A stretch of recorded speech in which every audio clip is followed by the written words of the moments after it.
1920 roku do Kazal dotarł Faustyn Wirkus. Był żołnierzem pochodzącym z Rypina w Kujawsko-Pomorskim. Nikt nie mógł przypuszczać, że 5 lat później człowiek ten zostanie królem Haiti.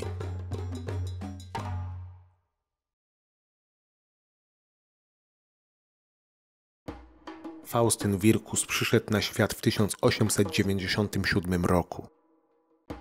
Urodził się w Rypinie, małym miasteczku położonym niedaleko Torunia. Mając kilka lat, wyruszył do Ameryki.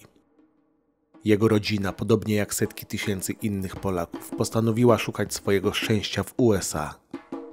Osiedlili się w Pensylwanii. Młody Wirkus poszedł do szkoły, a w wieku 11 lat zaczął pracę w kopalni. Nie znosił jej, marzyła mu się przygoda, chciał zostać żołnierzem i wyjechać, aby poznawać świat. Na początku 1915 roku zaciągnął się do amerykańskiej armii.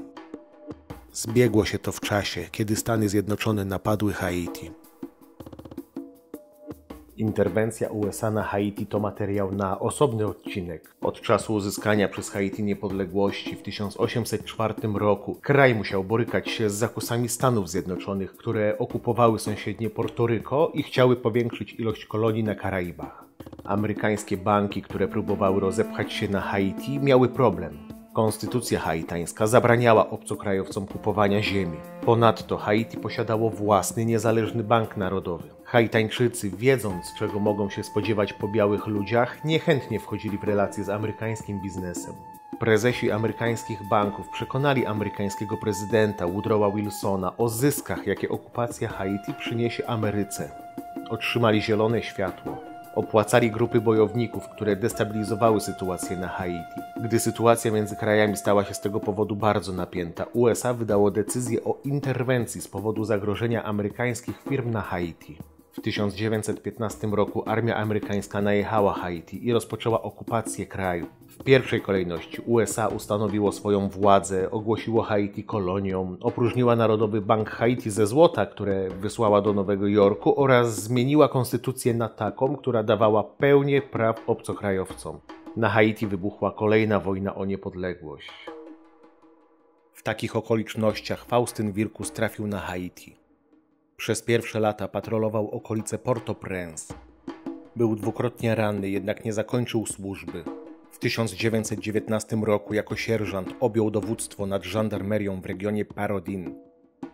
Rok później otrzymał możliwość przeniesienia się.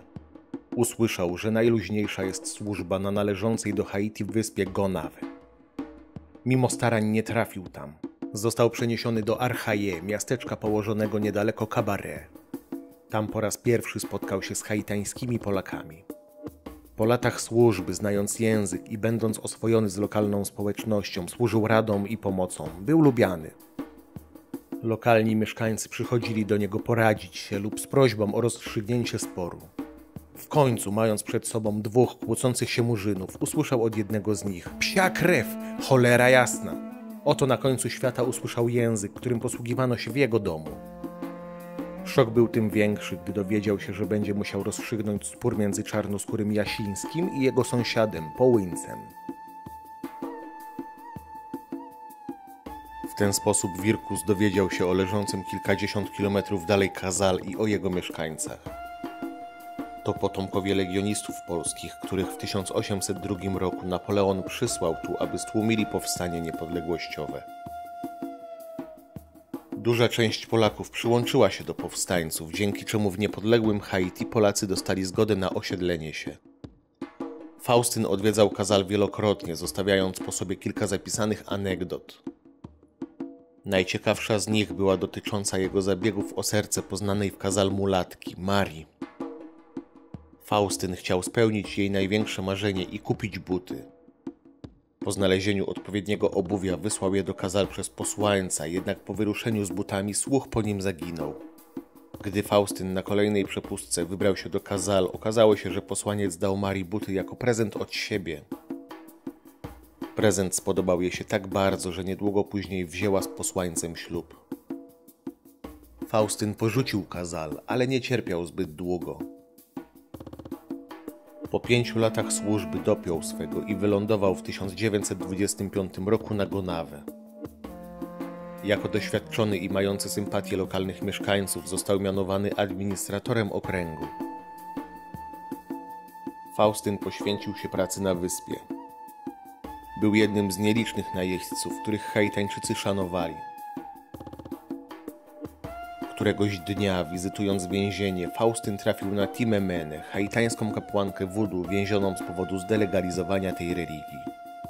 Wirkus zaprzyjaźnił się z nią i często ją odwiedzał.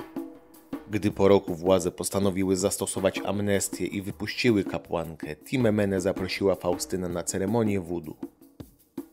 W jej trakcie, otoczona setkami osób, kapłanka została opętana. Duch, który zaczął przez nią przemawiać, wyraził się jasno: Faustynie, jesteś wcieleniem pierwszego cesarza Haiti, Faustyna, który dawno temu zapowiedział, że jego duch powróci kiedyś i zjednoczy kraj. Wirkus nie wierzył w to, co usłyszał. Otaczający ich mieszkańcy padli na kolana i zaczęli oddawać mu hołd. 18 lipca 1926 roku Faustyn został oficjalnie koronowany jako Faustyn II.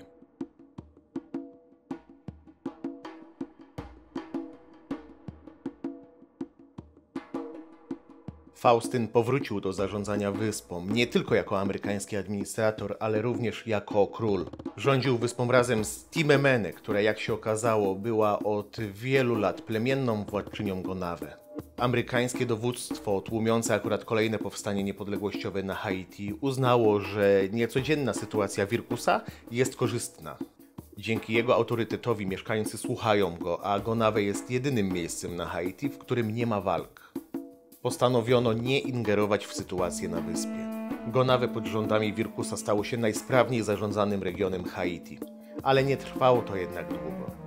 Na Haiti zdążyła się zadomowić okupacyjna administracja z marionetkowym prezydentem na czele. Nadeszła pora na włączenie Gonawy do aparatu nowego państwa. Z tego powodu w 1929 roku, 3 lata po koronacji, postanowiono odwołać Wirkusa ze służby. Ten nie wahał się ani chwili. Zrezygnował z korony i posłuchał rozkazu. Kapłanka wudu myliła się. Wirkus nie okazał się wcieleniem Faustyna, który zjednoczy kraj. Wirkus wrócił do Ameryki. Swoją historię przedstawił w książce, która stała się w USA bestsellerem. Nie cieszył się tym długo. Zmarł po chorobie w 1945 roku. A Haiti? Amerykanie nie złamali haitańskiego ducha. Po kilku powstaniach amerykańska opinia publiczna była tym tematem zmęczona. Na jaw zaczęły wychodzić zbrodnie, jakie Amerykanie popełniali na lokalnej społeczności. Haiti stało się ciężkim tematem dla polityków i dla społeczeństwa. Po wygraniu wyborów prezydenckich Franklin Delano Roosevelt podjął w 1934 roku decyzję, aby w ramach demonstracji dobrej polityki sąsiedzkiej opuścić Haiti. Wychodząc z kraju, Amerykanie zostawili po sobie François Duvaliera, brutalnego, przeżartego korupcją dyktatora, którego kasta niszczyła Haiti aż do końca lat 80. A potem to już wszyscy wiemy, co się stało. Trzęsienie ziemi zniszczyło Haiti, a na jego gruzach do dzisiaj trwa wojna domowa. Kraj wciąż czeka na nowe wcielenie swojego władcy, który zjednoczy kraj i zaprowadzi w nim pokój. Najgorsze jest jednak to, że nikogo takiego nie ma na horyzoncie. Zapraszam do subskrybowania kanału w oczekiwaniu na następny odcinek. Gorąco zachęcam również do zostania patronem kanału i do wsparcia zrzutki na szkołę w Kazal.